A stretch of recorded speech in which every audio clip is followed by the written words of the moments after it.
Degree of freedom जो होती है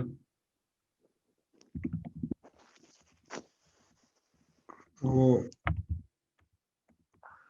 डिस्प्लेसमेंट को ही कहते हैं। फॉर एग्जाम्पल कोई भी बीम होता है आपके पास,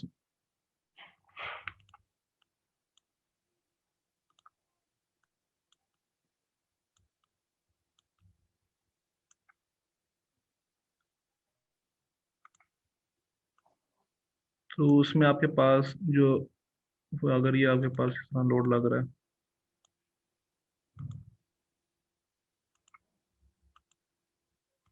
इसकी ये जनरल डिफॉर्मेशन,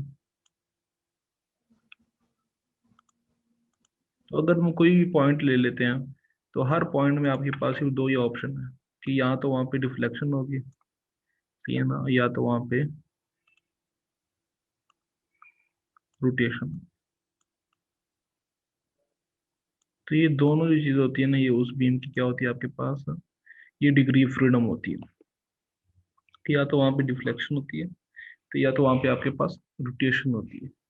ये भी किसी भी बीम के आपके पास ये दो, एक पॉइंट के पास सिर्फ दो डिग्री होती है मूवमेंट की, वो क्या है, deflection and rotation. For example एक बंदा है, उसके पास काफी ऑप्शन हैं, ये भी वो मूव कर सके, वो घूम भी सकता है, वो जंप भी मार सकता है, वो तैर भी सकता है, वो चल भी सकता है। मगर आपके पास कोई भी बीम होता है, उसके पास दो ऑप्शन होती है कि वो मूव करे, वो कि डिफ्लेक्ट करे या फिर रोटेट करे। तो इसको हम डिस्प्लेसमेंट कहते हैं।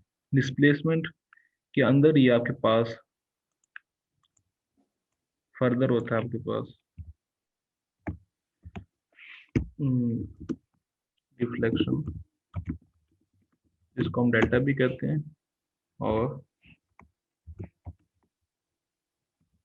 रोटेशन, जिसको हम स्लोप या थीटा भी कहते हैं। अब किसी भी स्ट्रक्चर में आपके पास जो अननोन का एक होता है, हमने पहले स्टैटिक इंडिटरमिनेसी पढ़ा था, सी के पास। अ, हम पढ़ रहे हैं अभी डिस्प्लेसमेंट मेथड। इसमें आपके पास जो प्राइमरी अननोन होते हैं ना,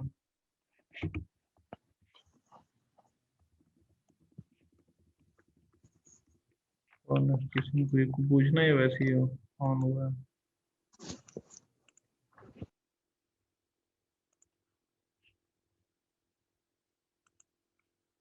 उसमें जो प्राइमरी अननोन होते हैं ना, वो आपके पास डिस्प्लेसमेंट्स होते हैं।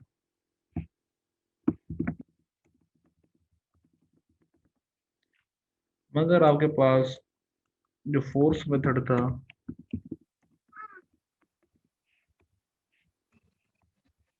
इसमें आपके पास जो प्राइमरी अननोन्स थे, वो थे फोर्सेस या फिर आपके पास रिएक्शन। तो आपके पास ये दो मेथड हमने पढ़ने। डिस्प्लेसमेंट मेथड में जो आपके प्राइमरी अननोन होता है, उसमें डिस्प्लेसमेंट होता है, जबकि फोर्स में आपके पास प्राइमरी अननोन फोर्सेस या रिएक्शन होता है। इसलिए हम डिस्प्लेसमेंट मेथड में काइनेमेटिक इंडिटरमिनेसी देखते हैं,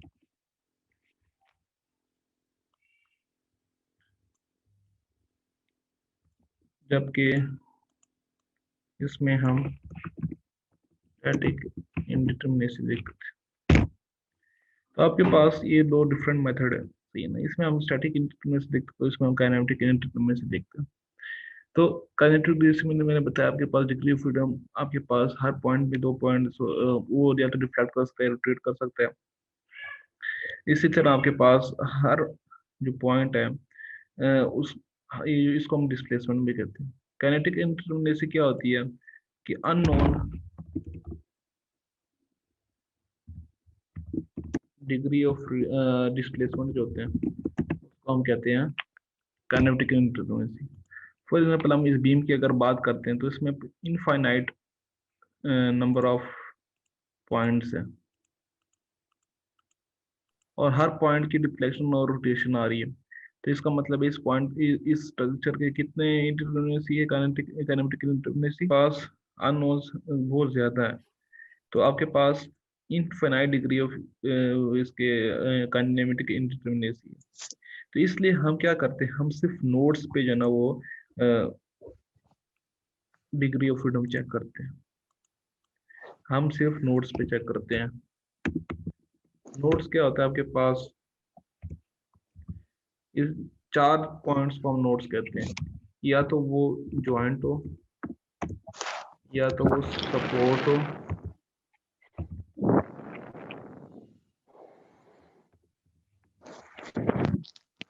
या फिर आप वो लोग वो हो जाए करो ना म्यूट, सपोर्ट हो, या फिर वो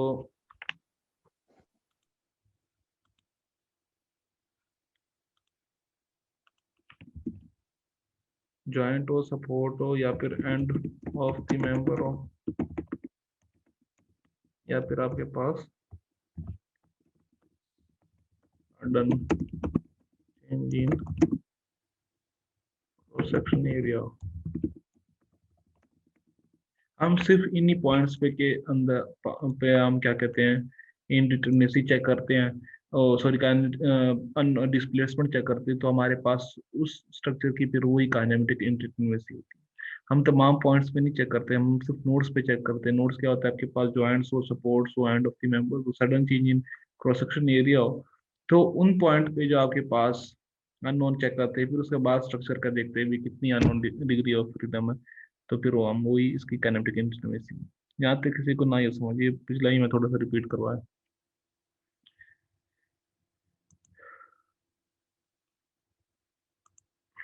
अब ये हमने कुछ स्ट्रक्चर्स कल पढ़े थे लास्ट टाइम, तो आपके पास इस स्ट्रक्चर में कितने नोड्स हैं जी, अहमद अब्दुल्ला? Yes sir. हाँ, ये ए वाले में कितने नोड्स हैं? ए वाले में सर एक है। हाँ, आप इधर फिल्में देख रहे हो, इधर आके हमारे साथ आप क्लासे भी ले रहे हो। सर वो प्राइवेट आ रहा हूँ, सफर कर रहा हूँ, तो गाड़ियों में लगेगा। यार एक तो आप लोगों ने मजाक समझा ऑनलाइन क्लास, कोई सफर कर रहा हो तो भी क्या कर रहा हो जी। हमजा जफर,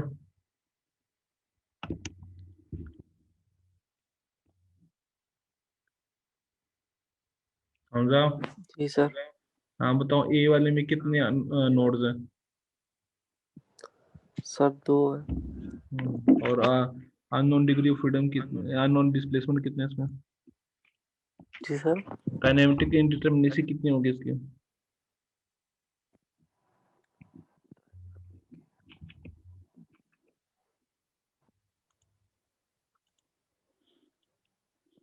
देखें, इसमें आपके पास 2 नोड्स हैं,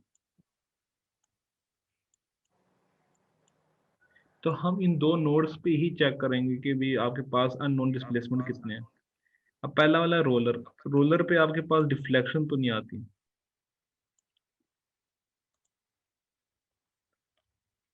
सही है ना, मगर यहाँ पे आपके पास रोटेशन आती है, सही है ना। इसी तरह फिक्स यहाँ पे ना डिस्प्लेसमेंट आती है और ना यहाँ पे रोटेशन आती है, तो यहाँ पे आपके पास कुछ भी नहीं आता। तो आपके पास इसकी काइनेटिक इंडिटरमिनेसी कितनी रह जाएगी आपके पास? 1 रह जाएगी। सो हम सिमिलरली ये वाला स्ट्रक्चर है, अगर इसमें देखते तो ये रोलर है, इस पे भी एक हो गया आपके पास ये रोलर, फिर उसके पहले इसके नोट्स देखते हैं, 1 2 3 एंड ऑफ द मेंबर है, तो आपके पास पहले पे एक रोटेशन है, दूसरे पे भी रोटेशन है। अब तीसरा फ्री एंड, फ्री एंड पे आपके पास दोनों चीज आती है, रोटेशन भी आती है आपके पास और डिफ्लेक्शन भी आती है आपके पास। तो इसके टोटल इंडिटरमिनेसी कितनी होगी अब?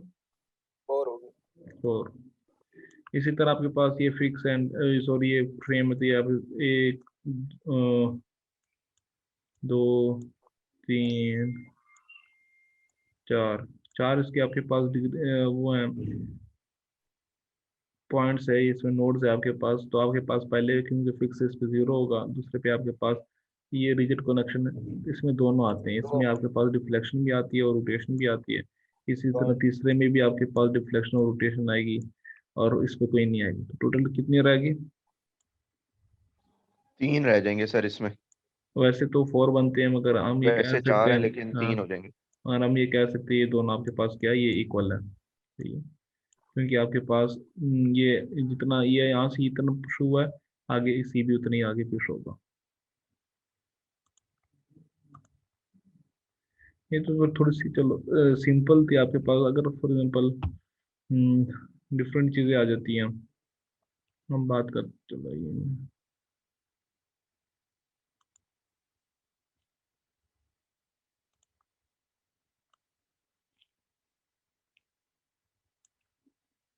फॉर एग्जांपल आपके पास एक बीम आ जाता है एक तरफ से खींच कर,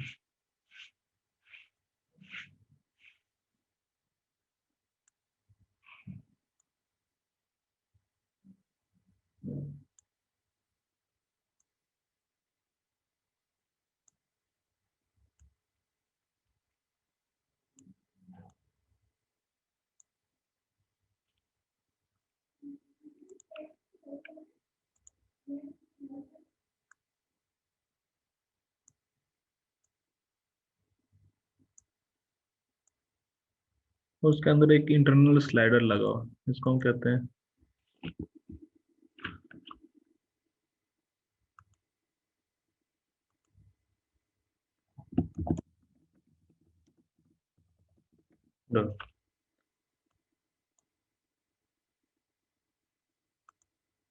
इसको हम कहते हैं इंटरनल स्लाइडर। अगर इसकी बात हम करते हैं सीएन, तो हम पहले देखते हैं इसमें नोड्स कितने आ रहे हैं, कि कितने नोड्स आ रहे हैं। 1, यहाँ पे सिंगल लोड भी लगा हुआ है,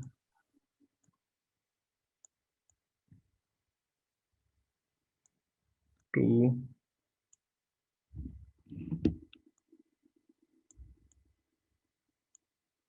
and 3।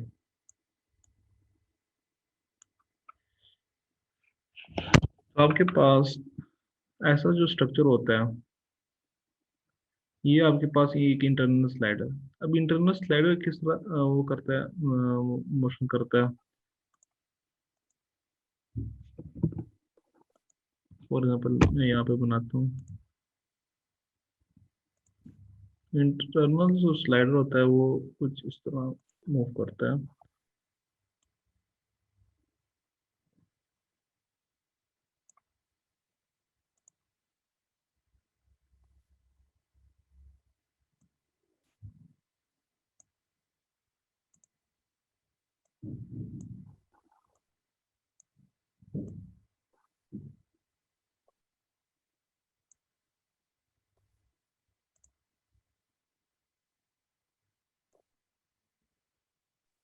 सर ऊपर नीचे मूव करता है ना ये, हाँ, मतलब हॉरिजेंटली ये वर्टिकली मूव करता है। ये आपके पास इसके ऊपर जो आपके पास डिफ्लेक्शन आती है वो 2 आती है, क्योंकि हर प्लेट जो है ना वो डिफरेंट मूव कर रहा होता है।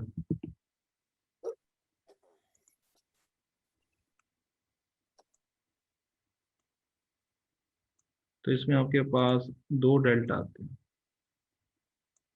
Delta 1 and delta 2। मगर इसके ऊपर आपके पास जो डिफ्लेक्शन आती है, रोटेशन जो आती है, वो एक ही आती है। तो आपके पास इंटरनल स्लाइडर होता है, ये क्योंकि 2 प्लेट्स होती हैं जिसके दरमियान आपके पास बॉल बेयरिंग्स होती है। जब अब लोड आता है, जो जिस तरफ लोड आता है, तो वो वाला पॉइंट, वो वाली प्लेट ज्यादा नीचे मूव करती है as compared to the other plate. Therefore it has 2 deflection, कि हर प्लेट की डिफरेंट डिफ्लेक्शन होती है। मगर क्योंकि ये एक बीम का इंटरनल पार्ट टाइप का होता है, साथ ही मूव करता है, इसलिए इनकी रोटेशन सेम होती है। तो इसलिए आपके पास जब इंटरनल स्लाइडर आता है, तो इसकी जो हम वो लेते हैं, तो इसमें हम 2 डिफ्लेक्शन लेते हैं, 3 और 1 रोटेशन लेते हैं। तो ये चीज याद रखना कि कभी कभी आपके पास अगर इंटरनल स्लाइडर आ गया तो इसमें आपके पास दो डिफ्लेक्शन होती हैं कि हर जो प्लेट होती है उसकी डिफ्लेक्शन डिफरेंट होती है। आगे इसके सबको समझ। जी सर। यस जी सर। इसके अलावा आपके पास आ सकता है कि भी हमारे पास अगर हो इंटरनल, हमारे पास इंटरनल हिंज आ जाए।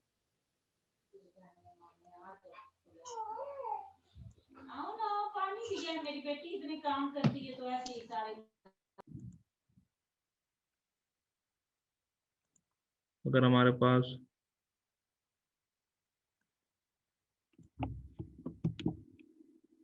इंटरनल हिंज आ जाए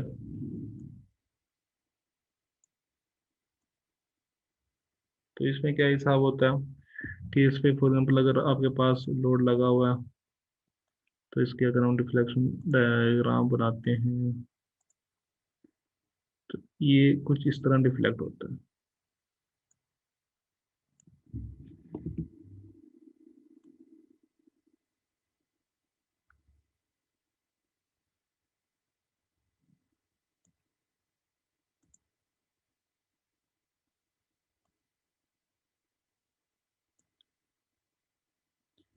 आप बताएं इसमें क्या सीन होगा जी, ये बता सकता है क्या होगा इसमें। सर हिंज में खाली रोटेशन आती है। इनमें आपके सर पास इसमें एक डिफ्लेक्शन आएगी रोटेशन 2 आएगी। और रोटेशन आपके पास दो आएगी।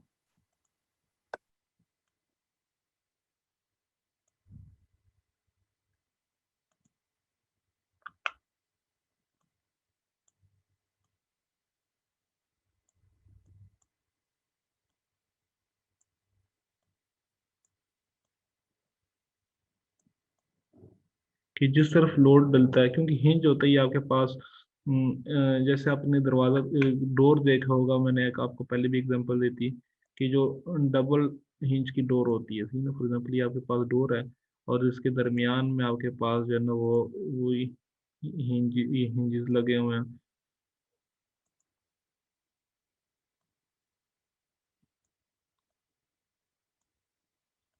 और फिर उसके बाद एक और डोर है आपके पास,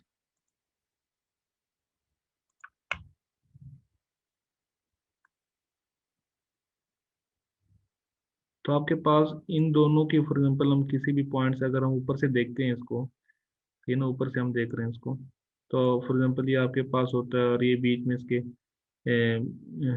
हिंज है आपके पास।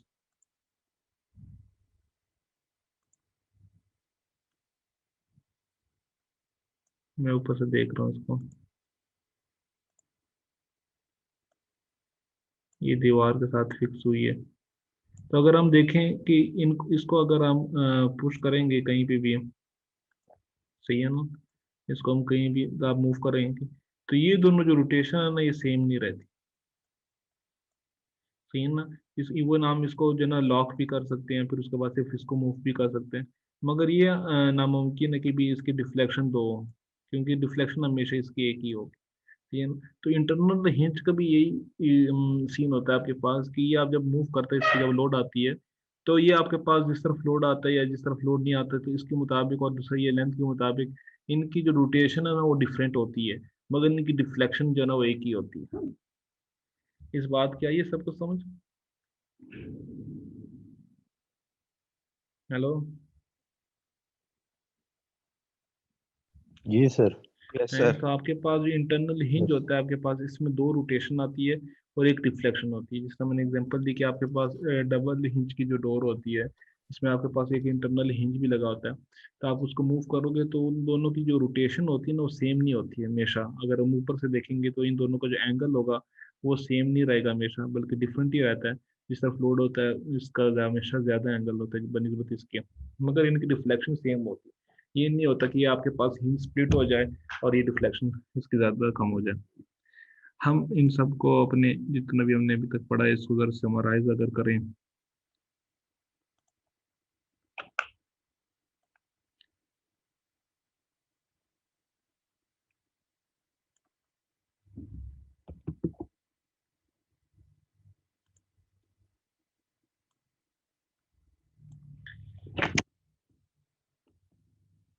टेबल साइज बना लेते हैं। एग्जाम्पल आपके पास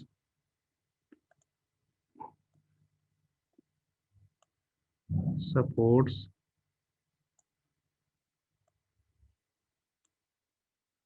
फिर उसके बाद अननोन डिग्री ऑफ फ्रीडम में मतलब डिफ्लेक्शन कितनी आएंगी, रोटेशन कितनी आएगी, और आपके पास काइनेटिक इंडिटरमिनेसी क्या होगी। तो यहाँ पे आपके पास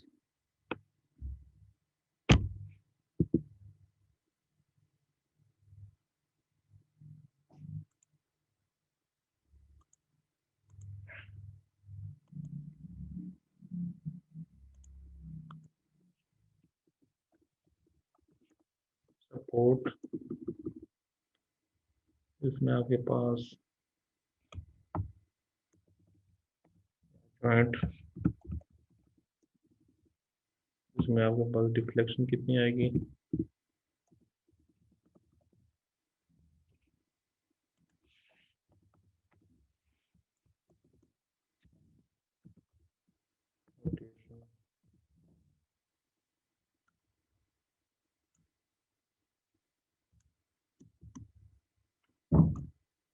काइनेटिक इंडिटरमिनेसी कितनी टोटल। तो फॉर एग्जांपल अगर आपके पास 6 एंड है,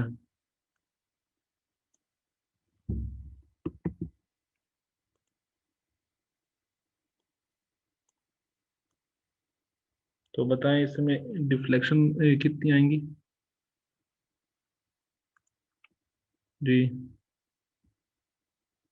6 एंड में कितनी डिफ्लेक्शन आती हैं, डिफ्लेक्शन कितनी होती है। 0 कोई नहीं होती सर, 0 होती है। रोटेशन कोई नहीं होती।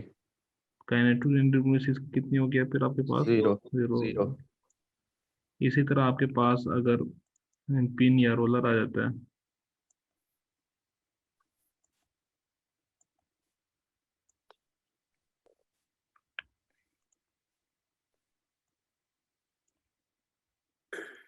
तो इसमें आपके पास डिफ्लेक्शन कितनी होती है सर 0 होगी। 0। और रोटेशन 0 रोटेशन 1 एक आती है आपके 1 पास। होती है, काइनेटिक इंडिटरमिनेसी की कितनी आ जाएगी 1 आ 1 हो जाएगी। गई 1। इसी तरह अगर आपके पास इसी तरह अगर आपके पास आ जाता है फ्री हैंड आ जाता है, तो इसमें आपके पास कितनी डिफ्लेक्शन होती हैं, 1 एक डिफ्लेक्शन एक रोटेशन, एक डिफ्लेक्शन एक रोटेशन, टोटल कितनी होगी 2 2। 2 होगी। 2 हो गई। इसी तरह अगर आपके पास आ जाता है रिजिड कनेक्शन आ जाता है, जिस तरह फ्रेम में आता है जॉइंट्स आ जाते हैं, तो इसमें आपके पास कितनी होती है, इसमें डिफ्लेक्शन रोटेशन एक एक होगी। एक एक होती है। टोटल आपके पास 2 2 होती होगी। है। इसी तरह अगर आपके पास आ जाए इंटरनल स्लाइडर आ जाता है, तो इसमें डिफ्लेक्शन 2 होगी और रोटेशन 1 होगी। इसमें आपके पास डिफ्लेक्शन 2 होती है, रोटेशन 1 होती है, और टोटल आपके पास 3 होती है। 3 इसी तरह अगर आपके पास इंटरनल हिंज आ जाए, तो इसमें डिफ्लेक्शन 1 होगी और रोटेशन 2 होगी। डिफ्लेक्शन 1 रोटेशन आपके पास 2 होती है, टोटल आपके पास 3 होती है।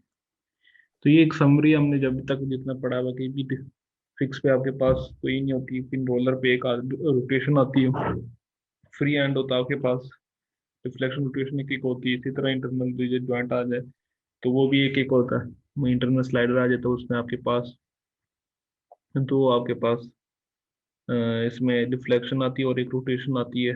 और इसी तरह आपके पास अगर इंटरनल नहीं जा जाए तो एक आपके पास डिफ्लेक्शन होती है और 2 रोटेशन होती है। तो टोटल काइनेटिक एनर्जी की 3 होती है।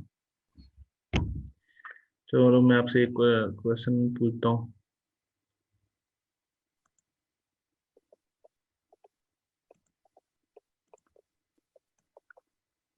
चलिए आप लोग ये फिर बनाओ, बताओ इसकी क्या होगी।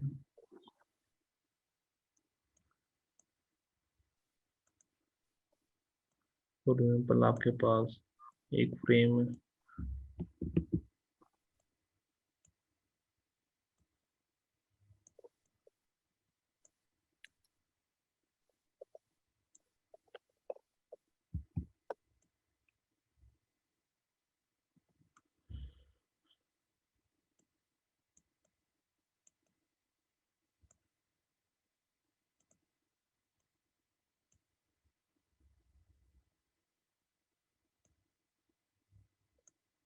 चलिए निकालें इसकी काइनेमेटिक इंडिटरमिनेसी।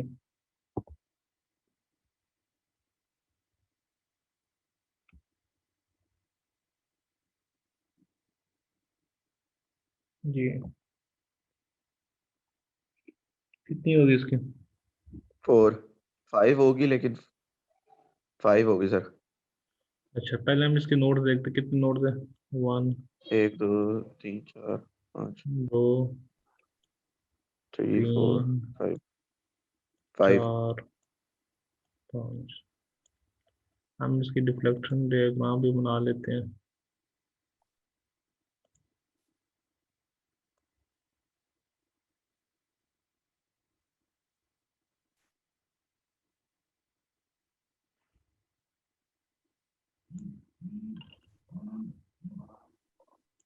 अच्छा पहले पॉइंट देख, फिर आपके पास डिफ्लेक्शन कितनी होगी और रोटेशन कितनी होगी?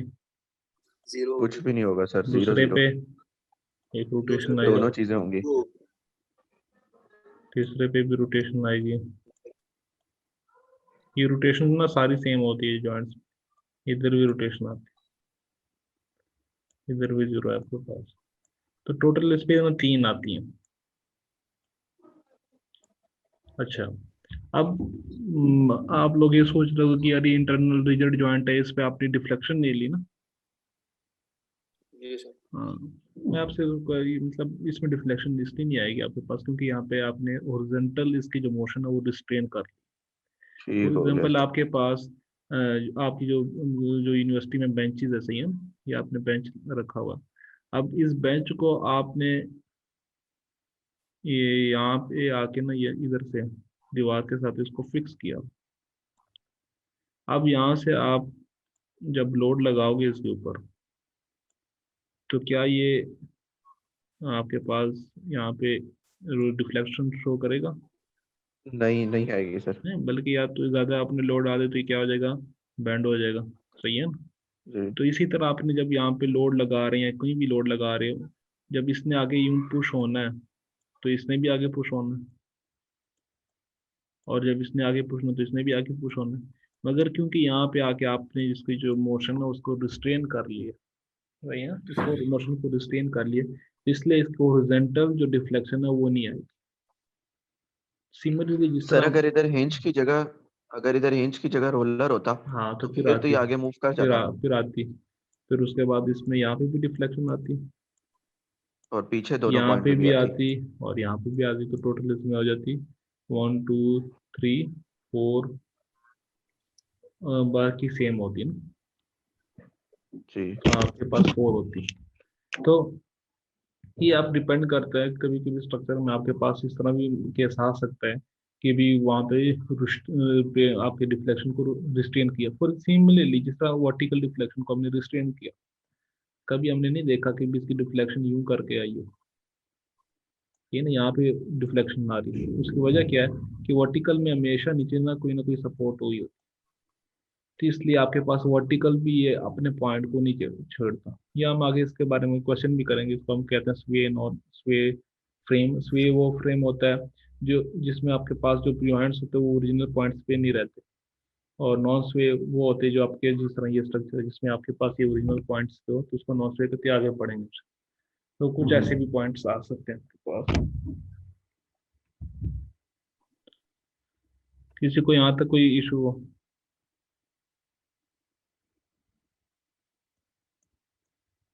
No sir. अच्छा हम थोड़ा सा एक थोड़ा सा मैं कॉन्सेप्ट पढ़ा रहा था, फिर उसके बाद इंशाल्लाह जो मेथड है वो हम नेक्स्ट क्लास में शुरू करवाएंगे।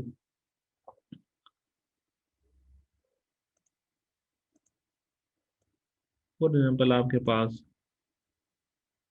एक स्ट्रक्चर है,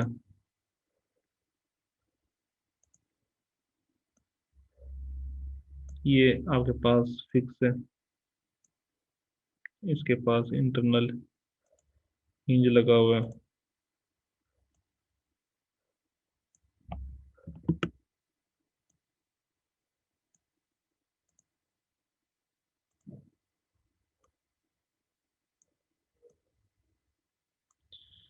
हम इसकी इंडिटर्मिनेसी निकालते हैं।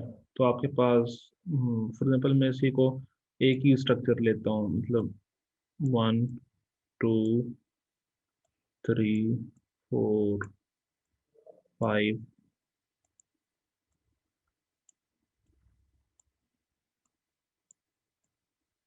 इसमें आपके पास टोटल जो है वो 6 रिएक्शन आते हैं, 3 आपके पास रिएक्शन होते हैं। तो आपके पास टोटल इसकी कितनी में से आ गई, 3 आ गई। 3। इसमें जो मूवमेंट्स होते हैं वो 0 होते हैं। अब मैं इसको ना तोड़ के देखता हूँ। जब मैंने इसको तोड़ा,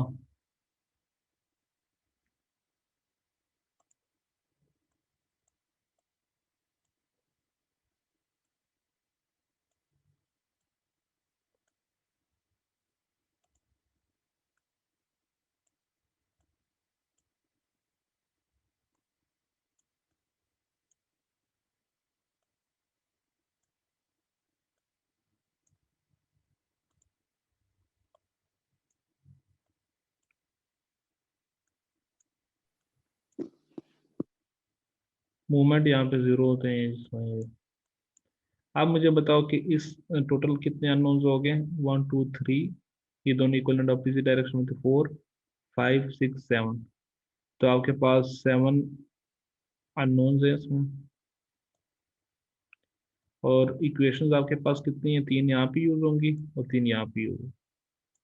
टोटल कितनी होगी, 6। तो 1।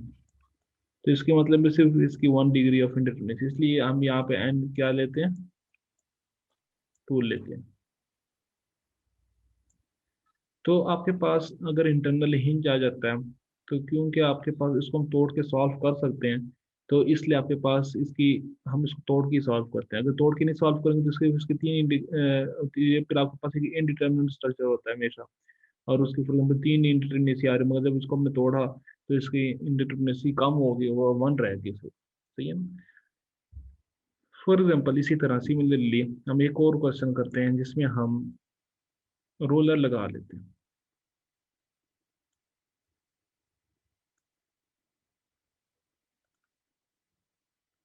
हम एक रोलर लगा लेते हैं। अब इसकी अगर हम इंडिटर्मिनेसी निकालना चाहते हैं तो क्या होगी, कितनी होगी जी।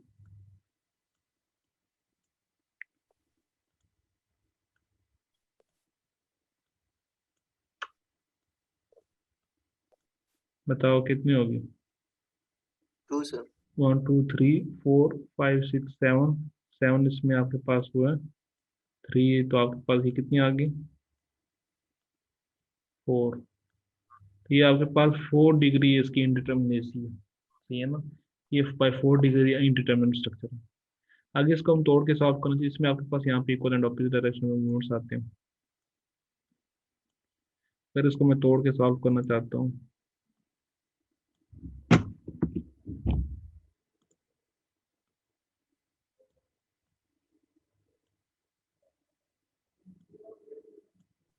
Excuse me sir. जी ये जो पिछले वाले जो 2 आपने बीम बनाए थे, जी।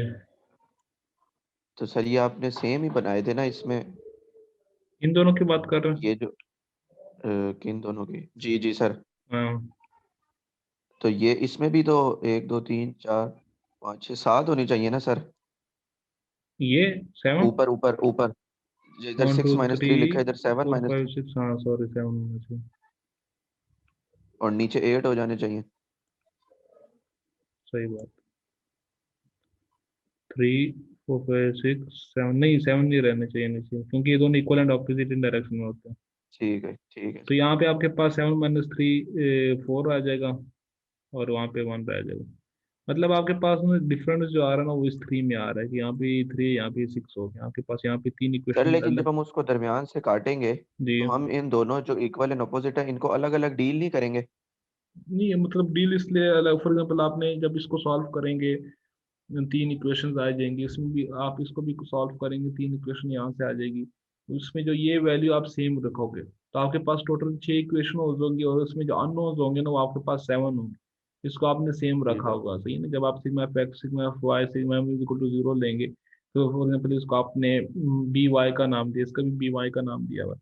तो आपने जब आप कैलकुलेटर या मैट्रिसेस के थ्रू आप सॉल्व करोगे तो आपके पास टोटल 6 इक्वेशन होंगे, जिसमें अननोन्स जो होंगे ना वो कौन कौन से होंगे, A Y A X, M A, B Y, C Y C X और एम सी। तो आपके पास वो 7 जी अननोन्स होंगे इसमें। तो फॉर एग्जाम्पल ठीक। अगर हमारे पास, ये हम रोलर की बात करते हैं, तो हमारे पास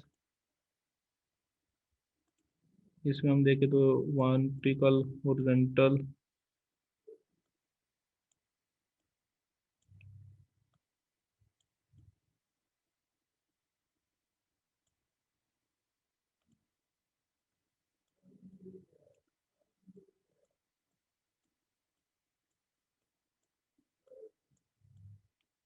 अब क्योंकि आपके पास रोलर पे इंटरनल मूवमेंट्स आते हैं, सही है ना, तो हम जब इसको तो वो ओवरऑल हम इसको नहीं कंसिडर करते क्योंकि इक्वल एंड ऑपोजिट डायरेक्शन में होते हैं। अगर हम इसको तोड़ के हम इसको जब सॉल्व करेंगे तो हमने इसको अलग अलग लेना होगा, जरूरी है, ठीक है, ताकि हम इसको सॉल्व कर सकें। अब फॉर एग्जाम्पल पहले हमारे पास 4 इंडिटरमिनेसी आई थी, तो अगर हम इसकी अभी देखना चाहते तो कितनी इंडिटरमिनेसी आई है इसकी, आपके पास 1 2 3 4 5 6 7, यहाँ पे आपके पास 1 2 3 4 5 6 7 8 9 10,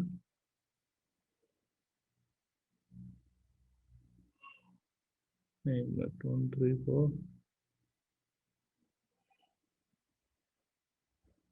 1 2 3 4 5 6 7 8 9 10, 10 6 तो फिर भी इतनी आ रही है। एग्जाम्पल इसको अगर हम इधर पिन करते हैं,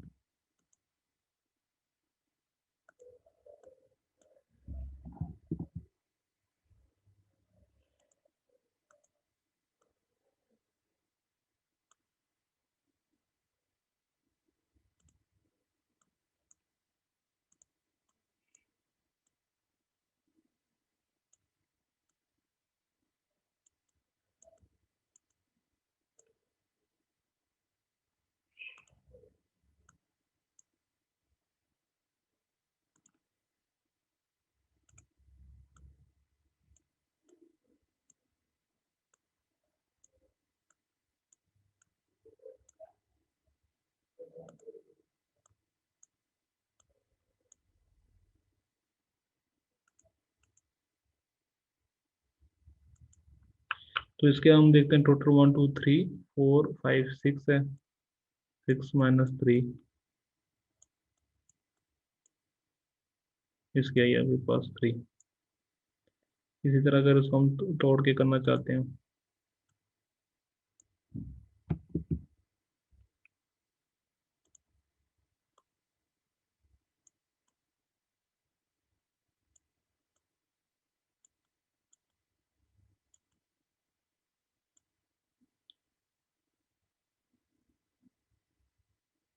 सॉरी पहले भी सही था।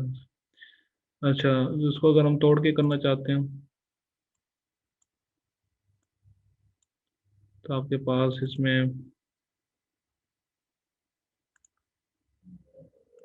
1 2 3 4 5 6 7 8 9, तो आपके पास अभी 9 रिएक्शंस है और 6 इक्वेशंस है। 3 आपके पास, 3 यहाँ पे यूज होंगे और 3 यहाँ पे यूज होंगे। तो अभी आप देखें कि इसकी इंडिटरमिनेसी में फर्क पड़ा, नहीं नो। फर्क पड़ा, सही है ना आपके पास। तो इसकी वजह क्या होती है आपके पास कि आपके पास रोलर जो होता है इसमें इंटरनल मूवमेंट्स आते हैं। जब भी आपने इसको तोड़ना होगा तो आपने वो कंसीडर जरूर करना होगा। अगर हम उसको कंसीडर करते हैं तो इस स्ट्रक्चर की इंडिपेंडेंसी में कोई फर्क नहीं पड़ता आपके पास, सही है ना।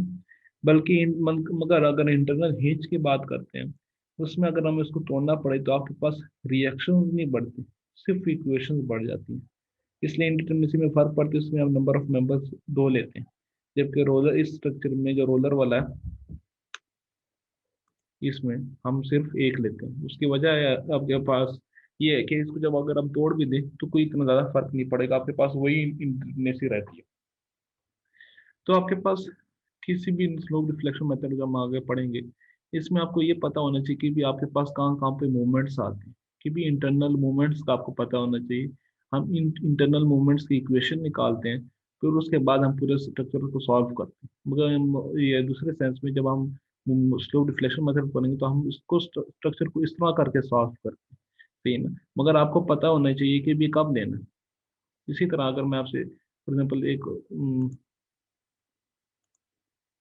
आपके पास फिक्स एंड है,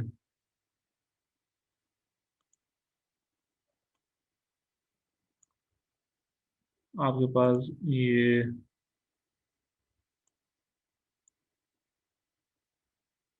सॉरी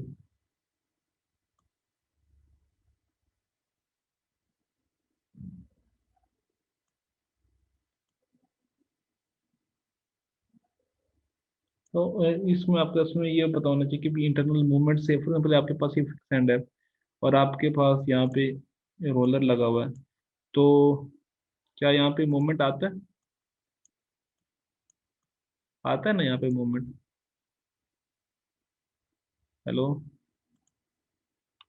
आवाज आ रही है मेरी? जी सर आ रही है। तो यहाँ जी पे सर। जब मूवमेंट आता है तो क्या हम यहाँ पे sigma M is equal to 0 ले सकते हैं?